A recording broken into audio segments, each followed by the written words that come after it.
ಪ್ರಿಯ ಸ್ನೇಹಿತರೆ, ನಾನು ನಿಮ್ಮ ಸುಧಾಕರ್ ಶೆಟ್ಟಿ ಮಾತಾಡ್ತಾ ಇದ್ದೀನಿ. ಶಿಕ್ಷೆಗಳಲ್ಲಿ ಅತಿ ಕಠಿಣವಾದ ಶಿಕ್ಷೆ ಯಾವುದು ಗೊತ್ತಾ? ಗಲ್ಲು ಶಿಕ್ಷೆ. ಒಬ್ಬ ಅಪರಾಧಿಗೆ ಗಲ್ಲು ಶಿಕ್ಷೆ ಆಗುತ್ತೆ. ಮಾರನೇ ದಿವಸ ಅವನ್ನ ಗಲ್ಲಿಗೇರಿಸಬೇಕು. ಒಬ್ಬ ಡಾಕ್ಟ್ರು ಅವನ ಹತ್ರ ಬಂದು ಮಾತನಾಡ್ತಾರೆ, ನೋಡಪ್ಪ ನಿನ್ನನ್ನು ಹೇಗೂ ಗಲ್ಲಿಗೇರಿಸ್ತಾರೆ, ಗಲ್ಲಿಗೇರಿಸಿದ್ರೆ ಕನಿಷ್ಠ 1 ರಿಂದ 2 ನಿಮಿಷ ತನಕ ನೀನು ನರಳಾಡಬೇಕು. ನರಳಾಡಿ ಸಾಯೋದಕ್ಕಿಂತ ನಿನಗೊಂದು ಒಳ್ಳೆ ಆಪ್ಷನ್ ನಾನು ಕೊಡ್ತೀನಿ.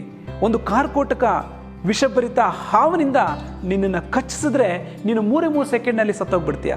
ಆಪ್ಷನ್ ಇಸ್ ಯುವರ್ಸ್ ಅಂತ ಹೇಳ್ತಾನೆ ಆ ಡಾಕ್ಟರ್. ಅಪರಾಧಿ ಆಪ್ಷನ್ ನಂಬರ್ 2 ಚೂಸ್ ಮಾಡ್ತಾನೆ. ಗಲ್ಲು ಶಿಕ್ಷೆ ದಿನ ಬಂತು. ಆ ಡಾಕ್ಟರ್ ಒಂದು ಸರ್ಪವನ್ನು ಆ ಜೈಲಿಗೆ ತಂದಿರ್ತಾನೆ. ನೋಡಪ್ಪ, ಇವತ್ತು ನಿನ್ನ ಗಲ್ಲು ಶಿಕ್ಷೆಗೆ ಈ ಹಾವಿನಿಂದ ನಾವು ಕಚ್ಚಿಸ್ತೀವಿ, ನಿನ್ನ ಕೊನೆಯ ಆಸೆ ಏನಾದರೂ ಇದೆಯಾ ಅಂತ ಕೇಳಿದಾಗ ಅವನು ಏನೂ ಇಲ್ಲ ಅಂತಾನೆ. ಮಾಸ್ಕನ್ನು ಹಾಕಿ ಆ ಹಾವಿನಿಂದ ಕಚ್ಚಿಸಿದ ಬದಲು 3 ಸೂಜಿಯನ್ನು ಚುಚ್ಚಿಬಿಡ್ತಾರೆ.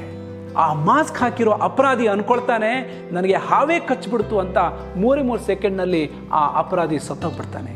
ವಿಚಿತ್ರ ಅದಲ್ಲ ಗೆಳೆಯರೆ, ಪೋಸ್ಟ್ ಮಾರ್ಟಮ್ ರಿಪೋರ್ಟ್ ಮಾಡಿದಾಗ ಗೊತ್ತಾಯಿತು ಅವನ ಬಾಡಿಯಲ್ಲಿ ವಿಷ ಪದಾರ್ಥ ಕಂಡು ಬಂದಿತ್ತು. ಹೇಗೆ?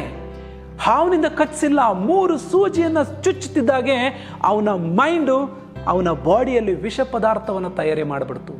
ಅದಕ್ಕೆ ಹೇಳ್ತಾರೆ, mind is factory of your thoughts. You decide whether it has to be positive or your negative thoughts. Mind can produce medicine, mind can produce poison. Option is ours. ನಾವು ಯಾವತ್ತೂ ನೆಕ್ನಿಂದ ಕೆಳಗಡೆ ಮಾತ್ರ ಒಳ್ಳೆ ಆಹಾರ ಕೊಟ್ಟರೆ ಸಾಲದು, ನೆಕ್ನಿಂದ ಮೇಲ್ಗಡೆನೂ ಒಳ್ಳೆ ಆಹಾರವನ್ನು ಕೊಡಬೇಕು. ಅದಕ್ಕೆ ಒಳ್ಳೆಯವ್ರ ಜೊತೆ ಸೇರಬೇಕು, ಒಳ್ಳೆ ಮಾತುಗಳನ್ನು ಕೇಳಬೇಕು. ಯಾವತ್ತೂ ಅಷ್ಟೇ ನಾವು ನೆಗೆಟಿವ್ ಪೀಪಲ್, ನೆಗೆಟಿವ್ ಮಾತನಾಡೋರಿಂದ ದೂರ ಇರಬೇಕು. ಯಾಕಂತ ಹೇಳಿದ್ರೆ ನಮ್ಮ ಮೈಂಡು ನೆಗೆಟಿವ್ ಮಾತನಾಡೋರ ಮಾತನ್ನ ಒಪ್ಪು ಬಿಡುತ್ತೆ. ಅದೇ ರೀತಿಯಲ್ಲಿ ನೆಗೆಟಿವ್ ಹಾರ್ಮೋನ್ಸನ್ನು ಅದು ಪ್ರೊಡ್ಯೂಸ್ ಮಾಡುತ್ತೆ, ನೆಗೆಟಿವ್ ಕೆಮಿಕಲ್ಸನ್ನು ಅದು ಪ್ರೊಡ್ಯೂಸ್ ಮಾಡುತ್ತೆ. ಯಾವಾಗ ನೀವು ಪಾಸಿಟಿವ್ ಜನಗಳ ಜೊತೆ ಇದ್ದಾಗ ಪಾಸಿಟಿವ್ ಥಾಟ್ಸ್ ಜನರೇಟ್ ಆಗುತ್ತೆ, ಪಾಸಿಟಿವ್ ಹಾರ್ಮೋನ್ಗಳು ಜನರೇಟ್ ಆಗುತ್ತೆ. ಅದಕ್ಕೆ ನೋಡಿ, there is a saying in English, if you want to be a winner, rub your shoulder with winners ಅಂತ ಹೇಳ್ತಾರೆ.